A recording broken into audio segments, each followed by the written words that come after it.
So now, with 2 weeks to go, certain teams have 8 games, 7 games, 6 games remaining. But as we're creeping up towards the postseason, I wanted to share which teams from the Western Conference and the Eastern Conference I think will make the NBA's play-in tournament as of right now, right? We got 2 weeks left between 6 to 8 games. These are the teams that I expect to make the NBA's play-in tournament. Let me start with the Western Conference at number 7.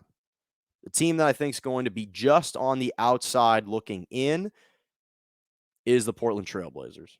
Portland Trailblazers, I think ultimately they're only one game behind the Lakers, but they've got a pretty difficult stretch remaining. They're top 8 for the strength of schedule right now for the most difficult schedules in the league. I think they will ultimately go 4-3 in their final 7 games of the season. Damian Lillard has been fantastic, 28.4 points per game this year. And I think right now we'll start to see him rev up, start to turn that switch as we saw him do in the postseason last year, but especially in those final 8 games in the bubble last year. We saw who Damian Lillard became. He became an MVP. And obviously that carried over into the beginning of this year. But because of that huge, cumbersome burden that he had to carry with CJ McCollum and Nikola Jokic and Zach Collins out for large stretches of time, it started to catch up to him. But I think he's going to find his groove again now. I think he'll start to catch his wind a bit more. And I don't think this team will ultimately make it into the top 6. I think they'll make the postseason. But I see them finishing as the number 7th seed in the play-in tournament. At number 8, the Golden State Warriors. Golden State Warriors right now, such a fascinating team because, again, the only reason why we have any faith in them whatsoever is because Steph has been on an absolute tear. Again, 31.4 points per game, 37 points per game through the month of April. And he's scored 108 points through 3 games in May. If I do my quick math right off the top of my head, that's about 33 and a half points per game. Now, when you look at their schedule, they really have a pretty easier schedule the rest of the way. Just the 17th hardest schedule remaining. They've got versus the Oklahoma City Thunder twice, Utah, Phoenix, New Orleans, and Memphis. But all these games are being played at home. So I think they'll go 4-2 to close out this stretch, and I think they'll finish as the 8th seed in the Western Conference. At number 9, going to go with the Memphis Grizzlies. Now, it's tough. They're such a difficult team to analyze because, yes, they have one of the easiest schedules remaining, but it's almost deceptive because what they've got is they've got at Minnesota, at Detroit, which are easy. At Toronto, the way that the Raptors have been playing recently, that's not going to be a walk in the park for them. They've got New Orleans versus Dallas, versus Sacramento twice, and at Golden State. And to be honest, I think that they're going to go 3-5 in their final 8 games. Now, because they already have a little bit of a cushion right now, they're 32-33, so just a half game behind the Golden State Warriors, but they've got a large enough cushion ahead of the San Antonio Spurs. I think there'll be just enough for them to kind of stay in that 9th spot right now. And again, you can't count out Memphis. Every time we've tried to count Memphis out the last couple of seasons, especially last year, they came within one game of the Portland Trailblazers of making the postseason. They finished half a game behind, ultimately finishing as the 9th seed. They were absolutely fantastic, and they were right on the precipice of making the postseason. But I think now that the NBA's play-in tournament has expanded the total teams, I think that they can make it this year. And then finally, the final team that I think at the end of the day is going to make the play-in tournament is the San Antonio Spurs. I know I just talked about the New Orleans Pelicans, but they've got a brutal 5-game and really 6-game stretch right now. They're going on the road. They got at the 76ers, at Charlotte, at Memphis, at Dallas, Golden State, and versus the Lakers. They may go 1-5, the Pelicans. And the San Antonio Spurs, while it's true they have the hardest schedule remaining in the league, they've got at Utah, at Sacramento, at Portland, versus Milwaukee, at the Nets, at the Knicks, and versus Phoenix twice. Surprisingly, I actually think that they will somehow find a way to come together and win.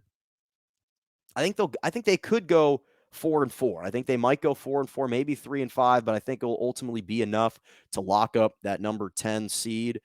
And again, I think they're just going to stave off the Pelicans. The Pelicans have to play a ton of road games. They're an inexperienced squad, an inexperienced bunch.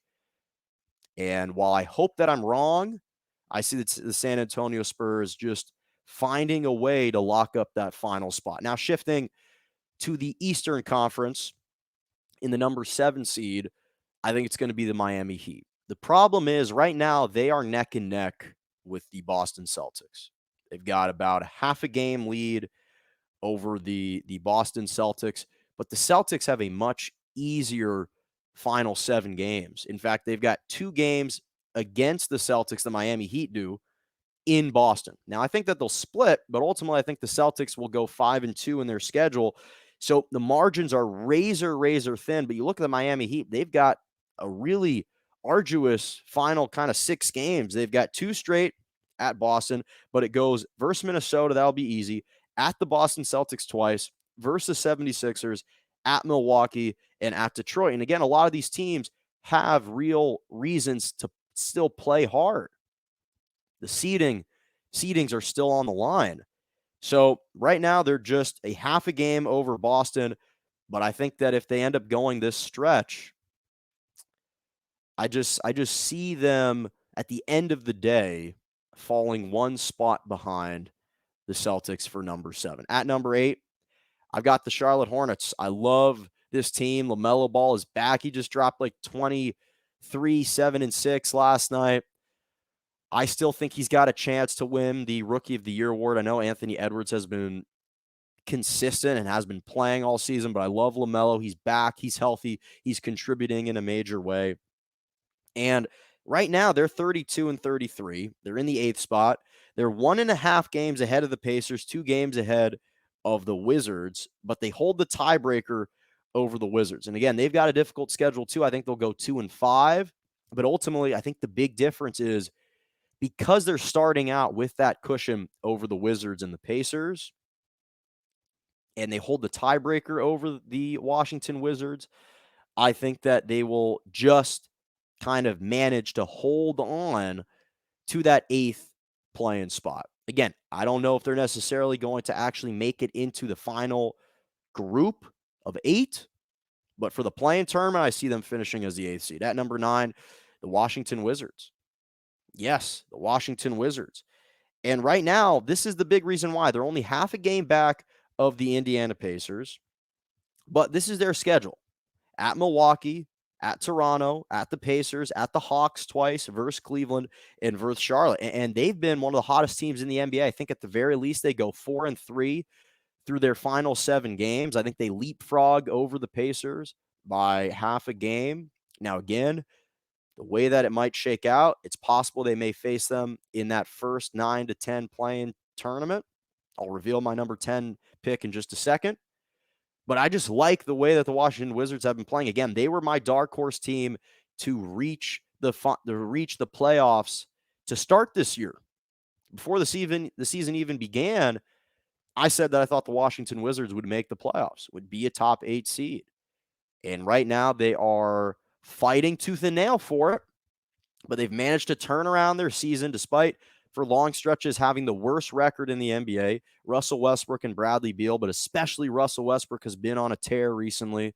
And I see the Wizards finishing at number 9. And at number 10, the Indiana Pacers. I don't think there's going to be change as far as the actual 4 teams in the play-in tournament. Although ultimately right now Miami's at 6, Boston at 7. But I said those 2 teams will swap. But Toronto's like 3.5 games back. And I just think that the Pacers already have a large enough lead ahead of the Toronto Raptors that I think they'll be able to hold on to the number 10 spot again. They've got versus Sacramento, versus Atlanta, versus the Wizards, versus Cleveland, versus 76ers, versus Bucks, versus Lakers, and at Toronto. I think they go 3-5 to close out their final 8 games. But again, I think that it is just enough to stay in the play-in tournament. So those are the teams that I expect to play in the NBA's play-in tournament. Again, just 2 weeks remaining. So things are really starting to ramp up. It's getting closer and closer to that time. Very, very excited for